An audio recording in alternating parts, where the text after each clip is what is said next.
जय श्री कृष्णा प्रिय मित्रों, स्वागत है आपका अपने YouTube चैनल पूजा हर की वॉइस में।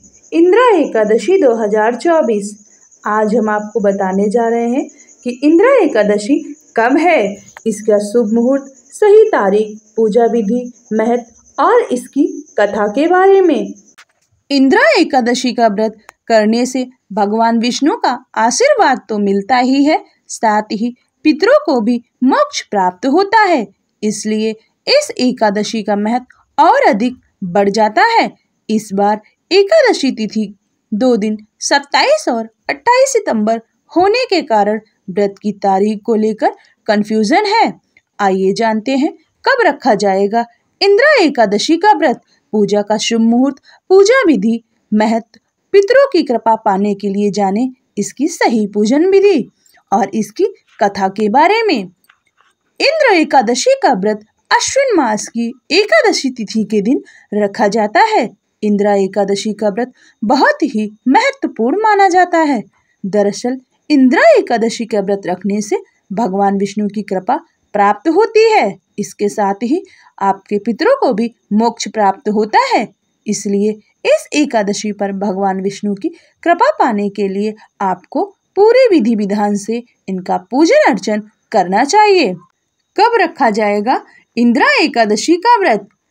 एकादशी तिथि का आरंभ 27 सितंबर शुक्रवार को दोपहर में 1:19 पर होगा और 28 सितंबर को दोपहर 2:50 पर एकादशी तिथि का समापन होगा। शास्त्रों के अनुसार उदया तिथि में जब कोई तिथि लगती है तो उसी दिन व्रत किया जाता है। ऐसे में इंद्रा एकादशी का व्रत 28 सितंबर को रखा जाएगा।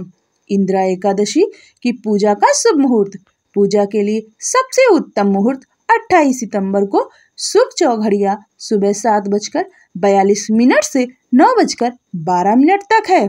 शाम के समय अमृत चौघड़िया 3:11 से लेकर 4:40 तक है। इनमें से किसी भी मुहूर्त में आप पूजा अर्चना कर सकते हैं। इंद्रा एकादशी की पूजन विधि। अश्विन माह की कृष्ण पक्ष की 10वीं के दिन प्रातः काल उठकर श्रद्धा पूर्वक स्नान करें और फिर अपने पितरों का श्राद्ध करें और एक बार ही भोजन करें। 10वीं तिथि में ब्राह्मण गौग्रास, कौवे और कुत्ते इन सभी को भोजन कराएं। साथ ही इस दिन किसी से भी चुगली आदि नहीं करनी चाहिए, किसी से लड़ाई झगड़ा नहीं करना चाहिए। 10वीं तिथि में रात के समय भूमि पर शयन करना चाहिए और अगले दिन यानी एकादशी तिथि में व्रत का संकल्प लें। इसके बाद स्नान आदि के बाद एक चौकी पर पीला कपड़ा बिछाएं और उस पर श्री हरि विष्णु की प्रतिमा स्थापित करें। फिर भगवान विष्णु को वस्त्र अर्पित करें और उनके साथ माता लक्ष्मी को भी उन्हें भोग लगाएं। अंत में इंद्रा एकादशी की कथा का पाठ करें और फिर भगवान विष्णु और माता लक्ष्मी की आरती करें। इंद्रा एकादशी का महत्व।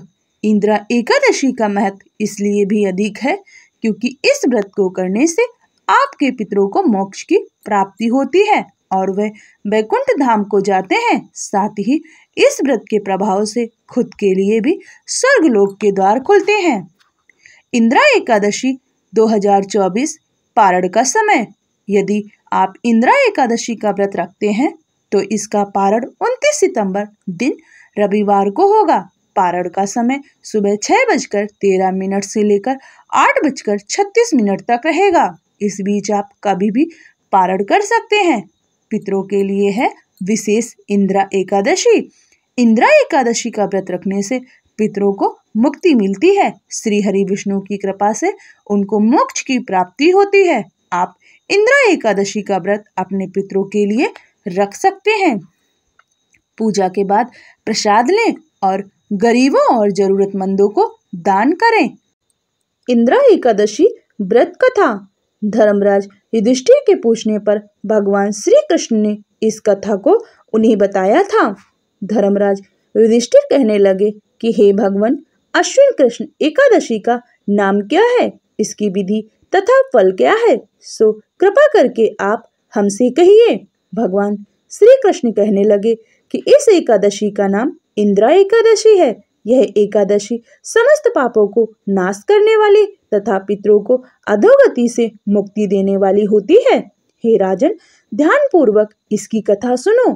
इसके सुनने मात्र से ही वाजपेयी यज्ञ का फल मिलता है। प्राचीन काल में सतयुग के समय में महिष्मती नाम की एक नगरी में इंद्रसेन नाम का एक प्रतापी राजा धर्म पूर्वक अपनी प्रजा का पालन करते हुए शासन करता था। वह राजा पुत्र पौत्र और धन आदि से संपन्न और विष्णु का परम भक्त था। एक दिन जब राजा सुख पूर्वक अपनी सभा में बैठा था तो आकाश मार्ग से महर्षि नारद जी उतरकर उसकी सभा में आए। राजा उन्हें देखते ही हाथ जोड़कर खड़ा हो गया और विधि पूर्वक आसन व अर्घ दिया। सुख से बैठकर मुनि ने राजा से पूछा कि हे राजन, आपके सातों अंग कुशल पूर्वक तो है, तुम्हारी बुद्धि धर्म में और तुम्हारा मन विष्णु भक्त में तो रहता है। देवर्षि नारद की ऐसी बातें सुनकर राजा ने कहा, हे महर्षि, आपकी कृपा से मेरे राज्य में सब कुछ कुशल मंगल है तथा मेरे यहाँ यज्ञ कर्मादि सुकृत हो रहे हैं। आप कृपा करके अपने आगमन का कारण कहिए। तब महर्षि नारद जी कहने लगे कि हे राजन, आप आश्चर्य देने वाले मेरे वचनों को सुनो। मैं एक समय ब्रह्मलोक से यमलोक को गया। वहाँ श्रद्धा पूर्वक यमराज से पूजित होकर मैंने धर्मशील और सत्यवान धर्मराज की प्रशंसा की। उसी यमराज की सभा में महान ज्ञानी और धर्मात्मा तुम्हारे पिता को एकादशी का व्रत भंग होने के कारण देखा।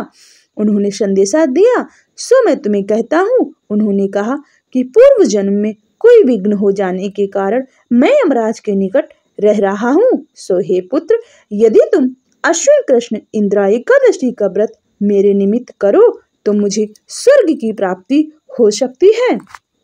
इतना सुनकर राजा कहने लगा कि हे महर्षि, आप इस व्रत की विधि मुझसे कहिए, मैं इस व्रत को अवश्य करूंगा। नारद जी कहने लगे, अश्विन मास की कृष्ण पक्ष की दशमी के दिन प्रातःकाल श्रद्धा पूर्वक स्नान आदि से निवृत्त होकर पुनः दोपहर को नदी आदि में जाकर नहाकर स्नान करें। फिर श्रद्धा पूर्वक पितरों का श्राद्ध करें और एक बार भोजन करें।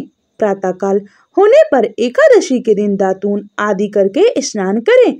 फिर व्रत के नियमों को भक्ति पूर्वक ग्रहण करता हुआ प्रतिज्ञा करें कि मैं आज संपूर्ण भोगों को त्याग कर निराहार एकादशी का व्रत करूंगा।